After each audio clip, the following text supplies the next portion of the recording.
Okay. Welcome again.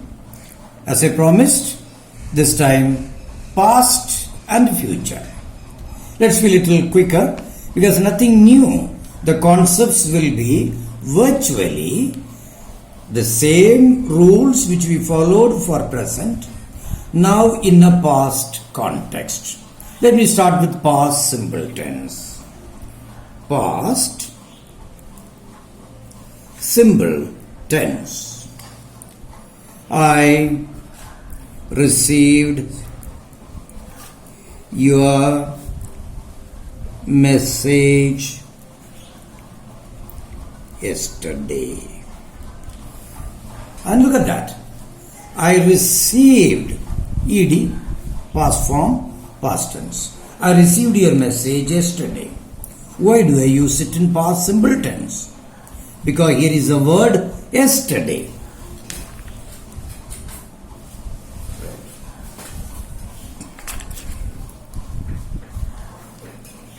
That word yesterday tells a clear time in the past. Yesterday, last night, last month, last week, last year, anything like that.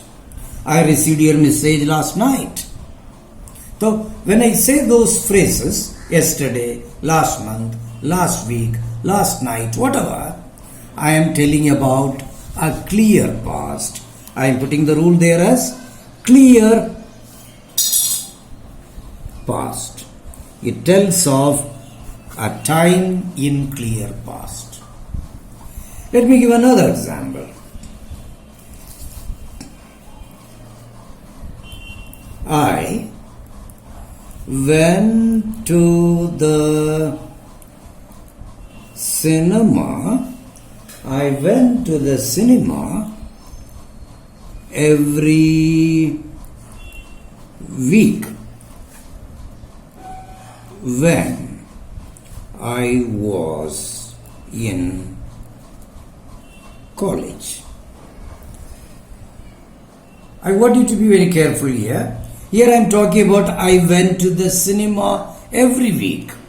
The word every week sounds like a habitual action, as you can see. Every week, every day, every evening. All that refers to habitual action. But here the continuing phrase, when I was in college, in my college days, it is clearly referring to a past time. Therefore, this is a past habit. When I am talking about a past habit, I am putting here the rule, past habit. Again, I am putting it in past simple tense. So, any action in the past is in past simple tense. There is one more situation which you need to understand carefully. Keep watching this. I am making a small funny picture. I don't know if you feel it is funny. Look what I am doing.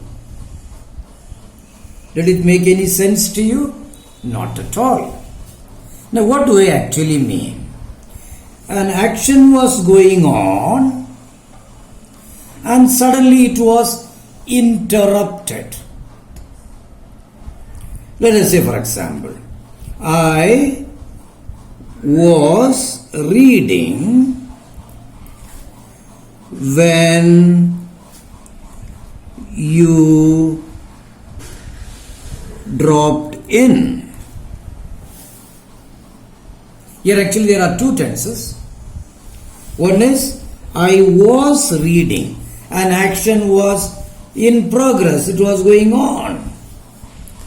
And you suddenly interrupted. You dropped in. You dropped in. So, while an action was going on and when some other action interrupts, you put it in past simple tense. I can give another example. We were playing tennis when it began to rain. We were playing tennis, a continuous tense, when it began to rain, meaning thereby it suddenly poured. Past simple tense. So this is the use of past simple tense. Then there is past continuous tense. Past continuous.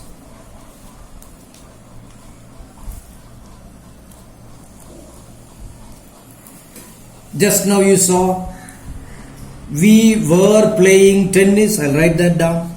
We were playing tennis when it began to rain. Here we were playing tennis. It is talking about an action that was in progress. Action that was in progress. And that's the reason it is in continuous tense. Any action in progress but in a past time, you call it, you put it in past continuous tense. Past perfect tense.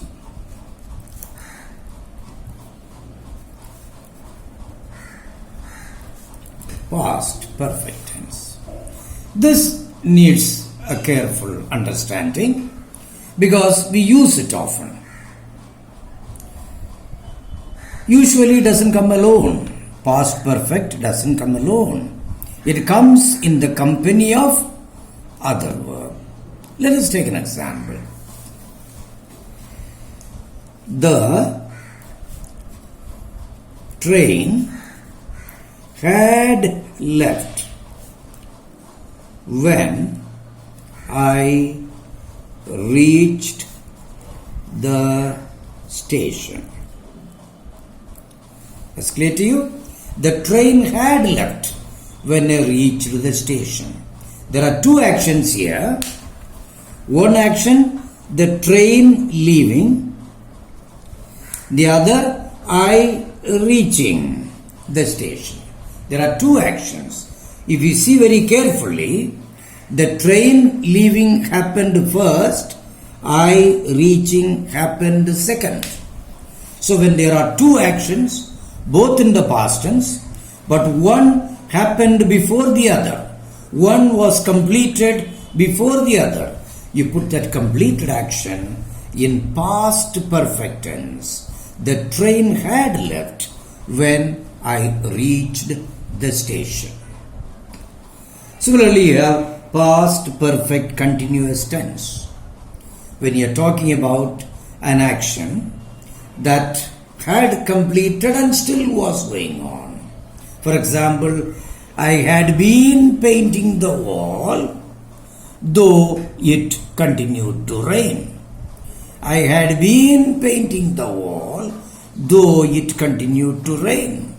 I had been painting because it was a past action and it was a continuing action in the past, and it continued even after it began to rain. Therefore, I put it in past perfect continuous tense. Now we can safely go to future tense. Again, nothing new. Future is indicated by the use of the words shall, alternately will. In the example that I wrote down, I will see a dog. I use the word will. I deliberately did so because in modern English, by and large, will is used, no matter what the context is.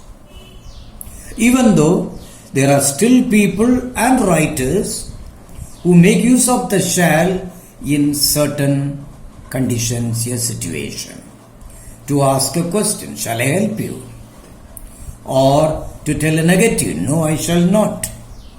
In such situation, we do still use shall.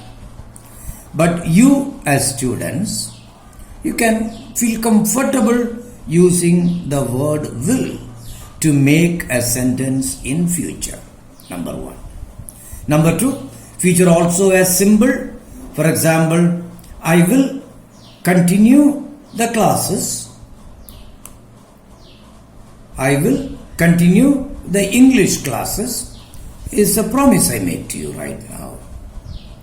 Here, I will continue.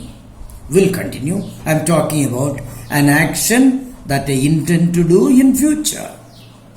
Therefore, it is future simple tense. Similarly, if I have to use a continuous tense, then I need a future context.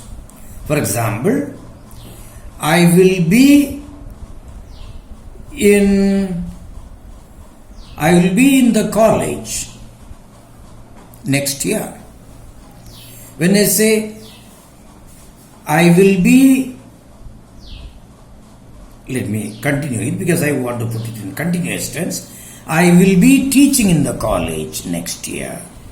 When I say I will be teaching in the college next year, I am saying will, future, be teaching, future continuous. Why? I am talking about a future action which is not possible now, and therefore I will be teaching in the college next year in this month. I am talking about the month of July. So it would be a continuing action at that point of time. Therefore, future continuous tense. Similarly, I will have completed my lessons by next month. We are in July now. Next month would be August. And I am saying, I will have completed my lessons by August. So, I am talking about a future time by August. By that time, what would be the situation of the action? It would have been completed. I will have completed my lessons. That would be future perfect tense. Similarly, I can have a future perfect continuous tense. I will have been traveling. I will have been traveling had it not been for the corona. I will have been traveling had it not been for the corona. So what I am trying to tell you is, again, it would be a continued action, not a completed action, and therefore I am using in future perfect continuous tense. Well, students, that brings to the end of tenses and especially their uses. You are not to think all is over about tenses. I know it was a little long and dragging, but these minimum rules are necessary to keep in mind so that you can speak correct English, you can write correct English. Thank you.